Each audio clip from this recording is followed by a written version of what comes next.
Local presentation of this program is made possible in part by a grant from Bluegrass Sailor, with coverage all across the red, white, and bluegrass. You'll find more information about Bluegrass Sailor on the web at bluegrasssailor.com. The views and opinions expressed on this program are those of the hosts, guests, and contributors, and are not those of WKYU-TV, its management, or WKU. All right, TopperTalk is back in the house. School's back in session. It's cold outside. Shane Breeden's back in the house. I am. Happy to see you, Shane. Thank you. I might cough a little bit during the show, but it's okay. That's okay. Just I'm at like 85%. Just cough away from the mic. Okay, I'll try. That would be acceptable around this here. This is my mic, though, man. I can do with it. Spread all your germs all over, man. Of course, Woody White's not with us tonight. He has got some church functions to attend to, so me and Shane will be running the holding it down. The old two-man weave here. So we've done it before. We can do it again, right? We can handle it. I think we got some like that George Fant TJ Price combo. And the combo was talking so much about. The combo worked out quite well this past week for sure. I mean, they go down to Louisiana, where it was really cold and snowing down there, which is probably surprising. But they go down to Louisiana, get the Bayou sweep, go 2-0. Big victory against Monroe on Thursday, and Lafayette on Saturday. And Alabama sweep and the Louisiana sweep. Which sweeping them, man. Start off first 4 conference games, road wins in first time in 45 First time season? in 45 years Western has started out going 4-0 on the road in conference. It's amazing to think that we were making like these accomplishments. We were talking about that right before we came on the air. Like, we do the Alabama sweep the first time ever in conference play, and then we, win our first 4 games on the road in conference play the first time in 45 years. It's amazing to think that we're doing it this year when you consider the great teams that we've had before in just recent years. But like we talked about, even the Courtney Lee Sweet 16 team back in 2008, they got swept by South Alabama that year, home and away. I mean, South Al was always that hiccup on that Alabama road swing too, and that was always pretty early in the year when we went down there. So they've had our number, and this year and even the years we had South Al's number at the Mitchell Center, Troy would come out and bomb 33s on us, and there went that one. So Yeah, it's always been tough places to play, especially the Alabama schools and especially Lafayette as well. I mean, that's another place that a team that's really hard to beat, but came out victorious on 2 occasions this past week. Really good uplifting moment for the team when sole possession of second place now. Sole possession of second place. That's very important. I think double bye. We definitely want to get that double bye for the tournament. No more 4 games in 4 days. Yeah, let's scratch that hopefully from the record books. But start off Thursday night, kind of an easy breezy victory, 69-51 over Louisiana Monroe. Not a lot of trouble in this one. TJ Price had a phenomenal game. Had a double-double, his second of his career. But was absolutely just lighting it up from beyond the arc. 7 of 9 from deep. Hit his first 4. He was on a roll. I think he was hitting them from New Orleans. And, I think he was feeling it close to home. I know he had a lot of family members in the house. Being close to Slidell down there where he's from. So obviously showing off for the home crowd and everything like that. But 26 points. He was just shooting lights out. He shot. Western as a team shot 52% in the first half, 51% for the game. So anytime you really do that, and of course, obviously in typical Hilltopper form, they out-rebound the Warhawks by 10, 35-25. So obviously just really a good performance all around. So like I said, obviously a great win for us. It was kind of one, like last week on the show, me and Woody were talking about. Woody was kind of scared of this game because maybe a game they don't necessarily get up for because it's Monroe, even though they're having a better season than they did last year. It's sitting at 6-7 before that game. But we've gone down there and laid eggs at Monroe before. Yeah. Even when they were not as good as they are this year. So that's always something you worry about. But the Sun Belt has a lot more parity this year than I think it's had in a while. I think even like the bottom teams. Look at South Alabama's in last place right now. I don't think anybody saw that coming. I don't think so either. Texas State, as bad as they are, they have Caspar as coach. He's a good coach. It's his first season there. They're getting better as the season is progressing as well. So teams are. It's not the Sun Belt of old, as it's been in certain seasons, but it's a lot more parity from top to bottom this year. Now, do you think this parity helps or hurts RPI rankings when it comes to these teams? I say it may hurt a little bit. Well, it may a little bit, but you got the Sun Belt is the teams in the Sun Belt are getting better as the season's progressing. They weren't necessarily as good out of conference, and if you want your RPI to be good and your conference RPI to be good, you got to win those out of conference games. Yeah. And you had too many teams coming into conference play at 500 or losing records, and that hurts the conference RPI. So as you start to play those teams more, the whole conference RPI starts to drop, which Western's had that issue for many years now. Hopefully we won't have it next year, right? Hopefully not. Just saying.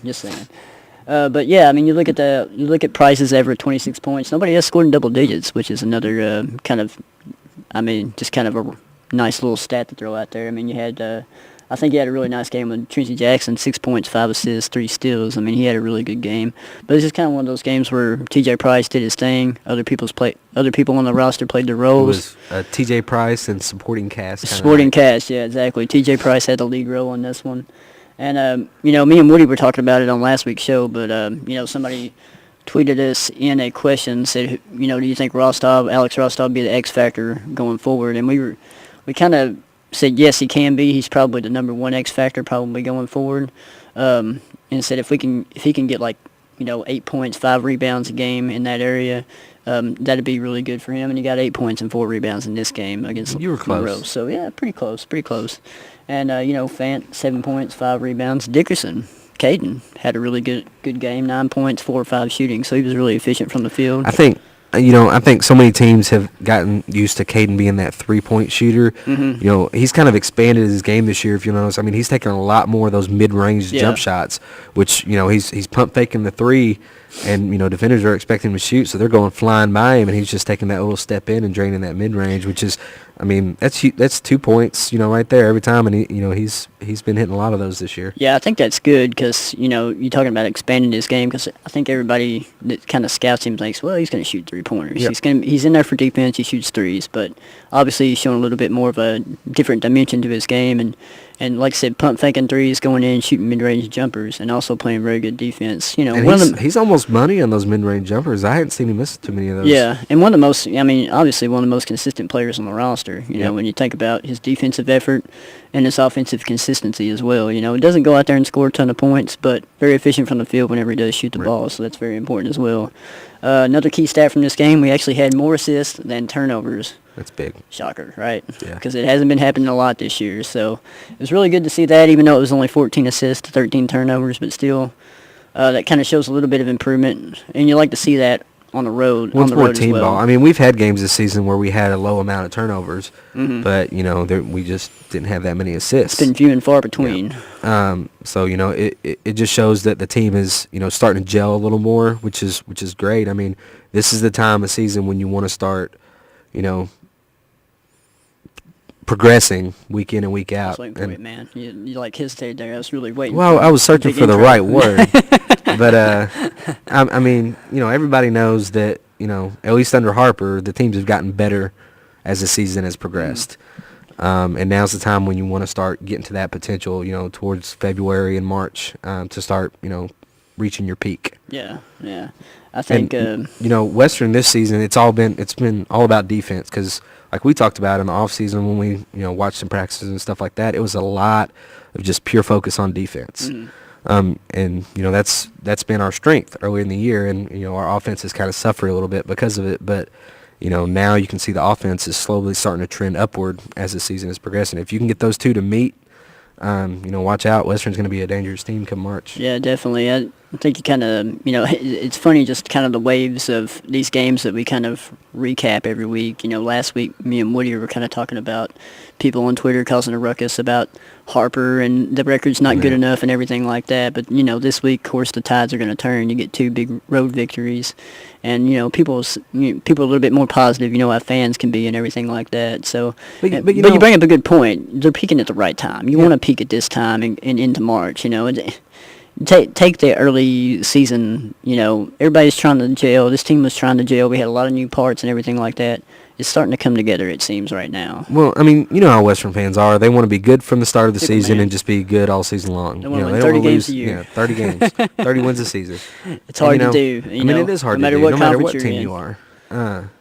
But as long as Harper shows progression, and you got to look at it this way too. I mean, Western right now is at a better point win-loss wise than they've been since 2009. And what happened that year? We went to the NCAA tournament, won a first-round game against Illinois, and lost the heartbreaker to Gonzaga in the last seconds. I mean.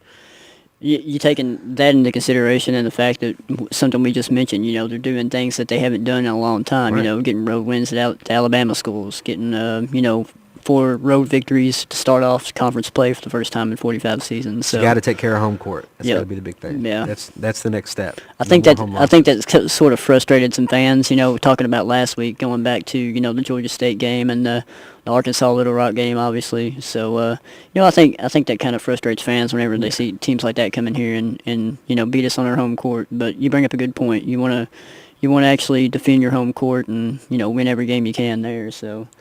But this Western team is, as the season's gone on, they've gotten better on the road. Because you look at our early losses to people like Marshall and Bowling Green, and now they're going on the road and beating tougher teams than what those teams were. Yeah. But now they've started faltering at home a little bit. So, you just got to take care of your home court. And if you can continue to win on the road, then, we're sitting pretty. Yeah, I think so too. So definitely a good victory for them on Thursday. And of course, kind of fast forward now to Saturday's game, which featured, let's just say, a lot of action. Yeah. And speaking of action, we're going to ask everybody. We kind of asked this question before we came on air on Twitter. You can tweet at us for you Twitter-savvy people out there at TopperTalk TV. We threw out some questions out there based on the potential brawl-for-all that happened during the game between Ray Harper and Bob Marlin of Louisiana Lafayette. What would be Ray Harper's nickname if he were a boxer/wrestler/MMA fighter, and what was his finishing move be? So if you could tweet us some of those answers, nicknames, and finishing moves for Ray Harper for Battle Royales, we'd appreciate that. We'll read them on the air. We had a couple. John Stoner said Rowdy Ray. Rowdy Ray. That's okay. That's okay. I'm looking and for a little bit then, more creativity, though. Jerry Rikers said Feisty Ray Harper, of course. That's okay. That almost sounds like a 1940s boxer, though. Rowdy Ray, Feisty Ray. I need some more creativity, man. Well, there's nothing I'm wrong asking with some for the rowdiness. Yeah, I know. It's Some okay. It's feistiness. okay. It's okay.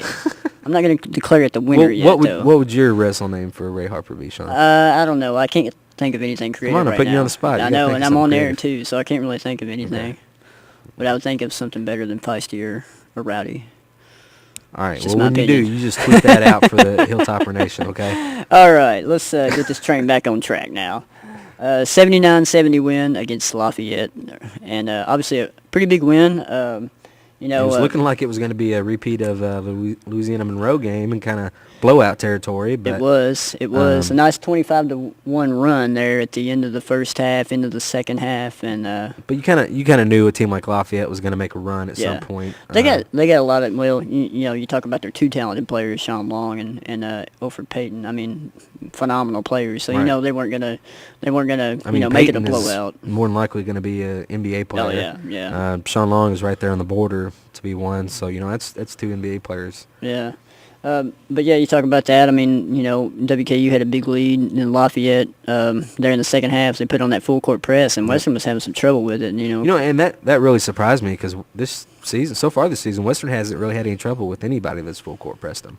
Yeah. That's because I think when Western initiates their full court press, they do it pretty well, and they've done it against each other so much in practice that they're pretty good at beating it themselves. So it kind of threw me off when they were having so much trouble against Lafayette's. Yeah, you kind of go back and look at it, and I kind of thought of it while I was watching the game. But Harrison Docks was struggling a little bit, trying to get the ball up. When they put, it seemed like when they put Brandon Harris in, and at that point I think Lafayette cut the deficit down to 2. They put Brandon Harris back in, done a better job of getting the ball up the court. They scored 7 straight points, and I think he was really a big factor, Oh, I agree. You talk about putting Brandon Harris in leadership. and being a role player. He's the ultimate role player. Goes out there and gets rebounds. Doesn't necessarily score points, but he does all the little things, and he hustles. And in that situation where Chris Harrison Docks was struggling with getting the ball up the court, handling the full court press, Brandon Harris came in and ran things smoothly and they were able to, execute their offense, score the next 7 points, and kind of, put the game away from there. But really, you think about it, this was kind of a game where we're talking about the the Monroe game where T.J. Price is on fire beyond the arc. Not so much in this game. We're 3 for 10 as a team, or 3 for 12 as a team. But we did a good job, once again, of shooting. Field goal percentage was like 50% again. Did a really good job of getting to the rack, getting some free throws, and we actually executed free throws, 24-27.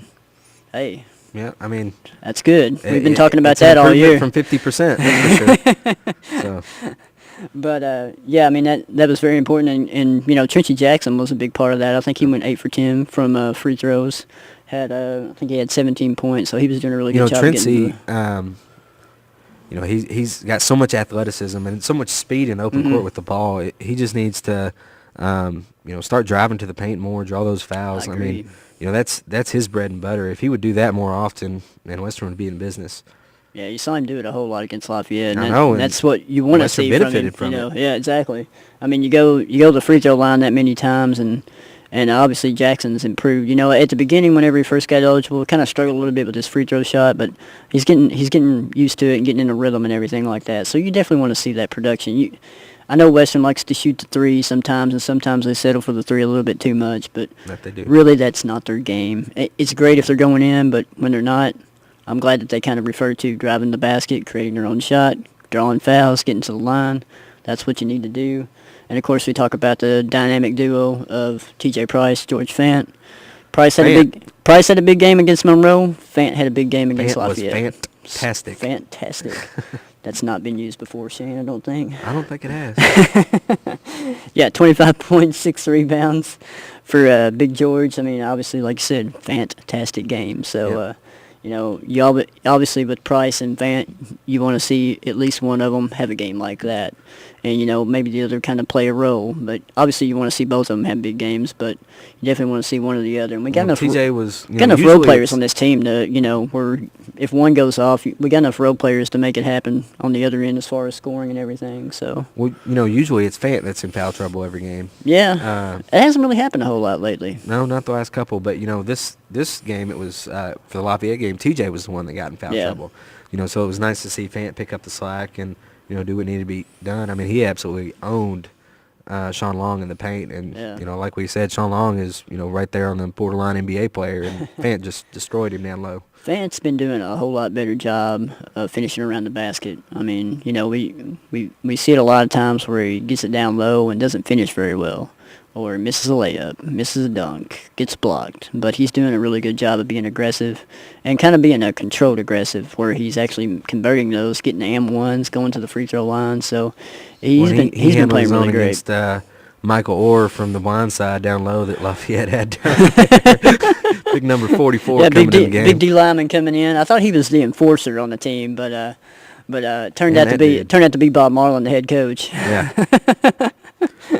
So, but you talk about other key players. Chris Harrison-Dox, like I said, he had trouble with the full court press. He had 6 turnovers. Had some timely baskets. But he did have some timely baskets. Floaters. He had 18 points, hit a couple nice threes, had some floaters.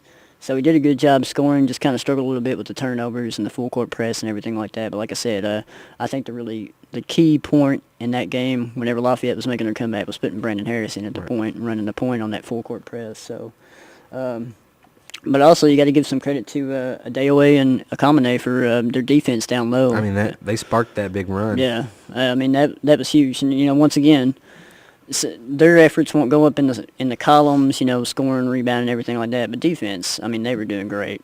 I mean, shutting down Sean Long, like you said, he was a borderline NBA player. So, big shout out to them. I mean, they had a big game, even though it doesn't show up in the stat book. They were huge. Yep. So, once again, 50%. I mean, you can't beat that. You got to shoot. You got to shoot good. Unfortunately, 7 assists, 16 turnovers. But hey, you get the win. You get the win, right? Right. A win's a win. Win's a win. Win's a win. 13 and 7. It all shows up in the win-loss column the same. 13 and 7 overall, 5 and 2 in the Sun Belt, like you said. Sitting in second place in the Sun Belt right now. And 13 and 7 is a much better record than we had at this point last year. There you go. Everybody's still complaining. Well, since when? 2009? Since 2009. Best record since 2009. There you go. Stop complaining, fans. Let's do it. Yeah. Get the diddle. Get the diddle. Diddle is actually, the fan support this year. You think Diddle's rocking? Yeah. I think Diddle's rocking pretty good the last few games. The fan support is getting there. I can't wait next year until, some teams like UAB and Old Dominion and teams like that start coming to Diddle. I think I think we're about to see a big reemergence of fan support around here. Yeah. Speaking of which, RPI, forgot to mention this in talking about the record and everything, but they jumped up to 114 this week in the RPI. They were 157, so nice little jump. Nice little bump. Yeah. So what did you think about the brawl? Obviously, that's another aspect of this game we haven't talked about yet. I wouldn't really call it a brawl. I know, potential brawl. Heated A argument. little mouthing going on. Heated argument, but it was between head coaches. You usually see them against, among players, but not head coaches. Hey, Ray just wanted him off the court. That's all it was. And Bob said it was his court, right? That's what was said. But Then at the end of the game, Ray said, "I own this court." Yeah. Right. But that's what he said in the handshake, right? But like we talked about before the game, we find it funny that even though it wasn't Marlon's team at the time, it was Jesse Evans' Louisiana Lafayette team. But with Lafayette dancing at Western Center Court after beating WKU back several years ago, it's kind of funny that they would. Bob be like, Marlon probably don't know that court. though. I mean, Bob Marlon probably don't know that though. Well, I'm sure he's been told. That's the whole reason there's even bad blood there. That's when it all started. Yeah. That Michael Southall Louisiana Lafayette team. Yeah, but like you said, I mean, just maybe like a late whistle was the issue there. You run through it. You ran through it pretty good before the show. Run through it again. No, it's okay. What happened? There's too many expletives to say on PBS. I'm not talking about the words. I'm talking about how it transpired. Oh well, you know what? I mean, I can do that. Yeah, get the beeper ready. It was just Harper was next to the official. Mm-hmm. He could see that trouble was coming, so he tried to call timeout. The official, turned and looked at Harper, then blew the whistle. But by the time he actually blew the whistle and you heard it on TV, the pass was already in the air. Did he have the whistle in his pocket? He must have. He had to get it out, dust it off a little Trying bit. to figure it out, man. But because the coach had actually asked for the timeout before the pass was thrown, obviously he's going to get it. I mean, it would have been the same if he had asked for the timeout and Western had thrown up a full court buzzer beater. Yeah. They would have disallowed the basket and made him take the timeout. So Bob Marlon took exception to that, and we all saw what happened. Yeah, we all saw what happened. And, we'll leave out the words, right? Yeah. We can only imagine what was said, right? We'll just leave it at that. Yep, there you go. There you go. It doesn't matter. 79-70 wins, so Harper prevails. Going back to the brawl, K. Webb. Well, it wasn't a brawl. You're right. Almost a brawl. Almost a brawl. But you're the one that said brawl first. But K. Webb's at K. Webstock on Twitter Good Twitter has name. her WrestleMania name for Coach Harper, and she said, "How about Coach Reggae?" I kind of like that, actually, being an aficionado. Come out to some reggae music. Being an aficionado of some reggae music, I do actually like that. So it's a good nickname. Most creative so far, I will give her that. Yep. How about that? So, all right. So where do you want to turn our attention to now? I know you was talking about some Courtney Lee earlier. Yeah, Courtney Lee's been tearing it up for the Memphis Grizzlies, Yeah. WKU alum, since going to the Grizzlies. He's been averaging a little over 15 a game.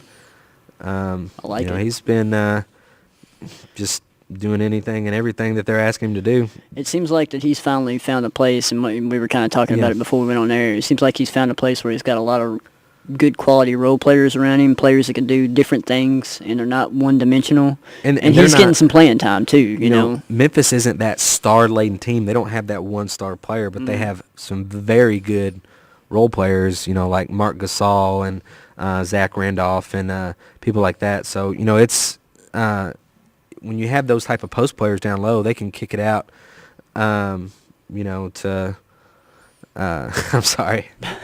I mispronounced. Are you okay? No. I mispronounced K. Webb's pronunciation of Coach Reggae. It was supposed to be Coach Rage. Rage. I kind of like Coach Ray Gay myself. I kind of like I too, think but that's pretty cool. It's whatever. We'll Hey, go. We come up with one ourselves, right? Yeah. But anyway, yeah. What were you talking Courtney's about, been, they had the post players with Zach Randolph and Mark Gasol. They're two post guys that have very good vision. Courtney thrives from those corner threes. I mean, he's one of the best in the business at those corner 3-point shots. You want to give those percentages? Well, 43 from one corner. yeah, I read 80 something from the other other. day, but I don't remember the exact numbers. But it was just something like, percentages. since joining the Grizzlies, Lee is shooting from one corner, is shooting around 48% percent from three, and from the other corner, shooting something like 83%. Yeah. On his shot attempts. So maybe he should just stick to the 83% corner for a little bit. But for the season, he's still shooting 55% on on field goals and 44% from 3-point range, while averaging 15 a game for the Grizzlies. So he's having his most productive season so far right now. Good to see him out there. Like I said, he's getting minutes, and he's got those quality players around him. Kind of a good fit, probably the best fit for him since he's been with the Magic. And he hasn't missed the free throws since arriving to the Grizzlies roster either. All right. That free throw percentage must be rubbing off on the Toppers, at least against Lafayette. Maybe, yeah. So he needs to come up here and give a couple lessons, I guess. He's close enough now. A little 3-hour drive. Make it check up. There you go. Also, real quick, just want to give a shout out to Antonio Andrews, who participated in the Senior Bowl. Yeah. Obviously, look, Senior Bowl, really for the Senior Bowl, it's all about the practice and wowing scouts during practice time, which is obviously something he did. Scouts, NFL scouts were really impressed with his, not only his just kind of multi-dimensional ability to run, pass catch, and block out of the backfield and protect the quarterback. So he definitely turned some heads. A lot of NFL scouts on Twitter were talking highly of him and everything like that. So I think he made himself a I think he made him. Yeah, he got bumped up a couple rounds. I think just kind of as far as stats wise in the game, he only got 6 rushes for 14 yards, had a long of 8. But like I said, really with the Senior Bowl, it's all about getting that practice time, showing off your skills in front of the scouts and during the actual practice. I mean, they kind of really. They watch you practice. They talk to you after practice. So, I think Antonio Andrews really did some good for himself. So, definitely can't wait to see the NFL draft and see where he goes. Shane, you got anything? Yep. Quick shout out to Lady Topper, Chastity Gooch. Yeah. She's still been dominating the Sun Belt. That's what she always does, right? Yeah. She against Lafayette the other day, which the Lady Toppers won 68-63. She recorded 22 points, 11 boards, and 4 blocks. She's a double-double machine. But she also got named Mid-Major Player of the Week, although I don't like the term mid-major. Yeah, I don't either. It is what it is. Should ban that term. And she also won Sun Belt Conference Player of the Week. Awesome. That's good. Well, we should probably go ahead and tease this announcement. We're coming up on the 1-year anniversary of TopperTalk. 1 year, man. This great show we call TopperTalk. A year with you on television. Yeah, it's horrible, man. I know. We'd like to thank all the fans out there. And like I said, we're coming up on 1 year, so February 10th, we're going to take a little road trip to celebrate. We're hitting the road. Hitting the road. We'll First be coming TopperTalk on the road. We'll be coming to you live and direct in enemy territory in Arkansas State. That'll be the same night the Hilltoppers take on the Red Wolves. We'll be on the air before the game starts, having an episode of TopperTalk, and we'll be inside the Arkansas State arena there somewhere, hanging out. We don't know where they're going to put us. We don't know. Probably put us in a dark corner somewhere because we're affiliated with WKU, and we'll be on the road. So, but yeah, there won't be a coach's show that evening, obviously, because the game is on the road. So all you fans, tune in, watch a little TopperTalk before the game. Yeah, TopperTalk live and direct on the road tour. Stop number 1. Maybe we'll make another stop. That's a long drive to be with you in the car. Although it's not, This can't be no longer than Detroit. We're not battling the elements of snow going up to Detroit. Don't tell me that 5-hour drive is going to be that bad after a 13-hour trip to Detroit. At least I had something to keep me occupied, on the road with the snow. I was like feeding you candy bars, like on the road, like while you drove, so you could pay attention. Everybody knows I don't like candy bars. All right, we're done. Next week, same TopperTalk time, same TopperTalk channel. See ya. Go Tops. Go Tops. On the next edition of Main Street, we'll take you on a tour of Paducah, Kentucky. From the murals on the local flood wall to the River Discovery Center, we'll give you a glimpse of the city that has recreated itself